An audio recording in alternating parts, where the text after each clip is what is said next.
So he says, incline your ear to me and come, listen, that you may live. And I will make an everlasting covenant with you according to the faithful mercies shown to David.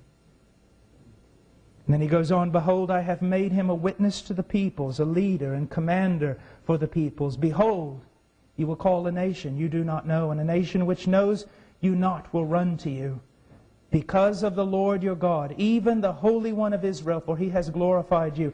Now, most of the old guys, the Puritans and others, they take verses 4 and 5, well, 3, 4, and 5, as a direct reference to the Messiah.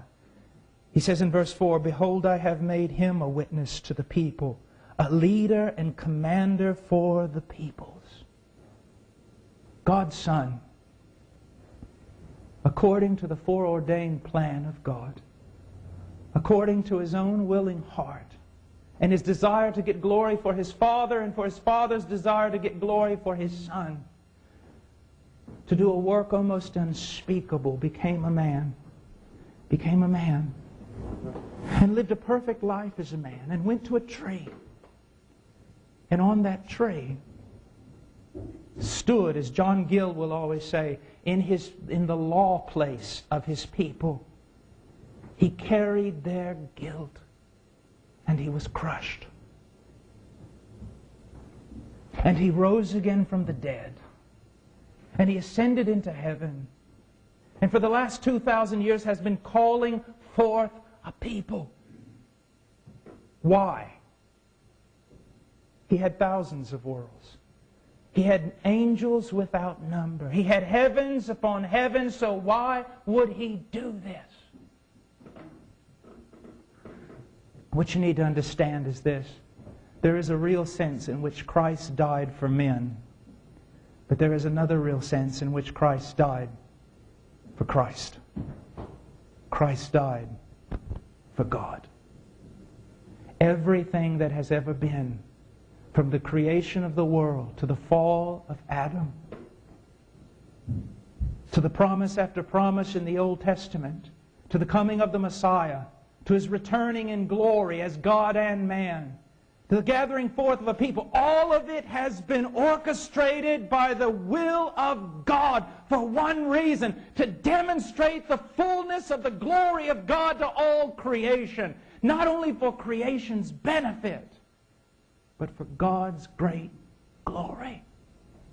In dying on that tree, God honored the Son honored His Father in raising Him from the dead and making Him a witness to the people and a leader. God has honored His Son. He goes on and He says this, behold, you will call a nation you do not know, a nation which knows you not, which will run to you. Because of the Lord your God, even the Holy One of Israel, He has glorified you. God has taken His Messiah, His Christ, and He has set Him up as a witness to the people. And God is calling forth a people with one special purpose: to give that people to His Son. You see, this changes missions like you cannot believe.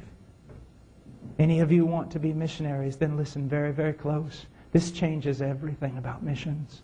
You see, sometimes I'll go to young missionaries and I'll say this. I say, have you ever spent a night without sleep because you're praying for the particular nation you feel called to? Have you ever passed a night without any rest in your heart because of the lostness of the men in the nation where you are going? And almost every one of them has said, well, yes.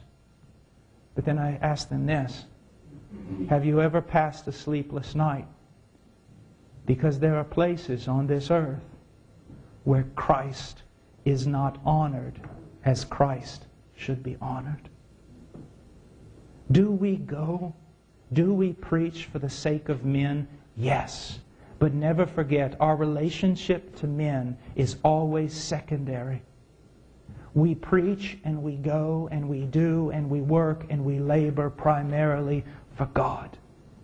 You go into a country, you go into a state, you go into a wasteland, you go wherever God sends you for the glory of the Messiah who died and rose again, because He is calling forth a people and He's using you to do it. You go for Him, to gather a people for Him, that He could get glory. You see, Jesus Christ is not so much God's gift to man as the church is God's gift to Christ. So when we go, we don't go for men. And when men do not respond correctly, it matters not to us, because we're not there primarily for them to start off with. We are there and we hold our post and we preach for God, for Him. Why do you witness when no one listens? Because you're not witnessing primarily so that men might listen. You're witnessing for Him, to speak forth His glory, to speak for His honor,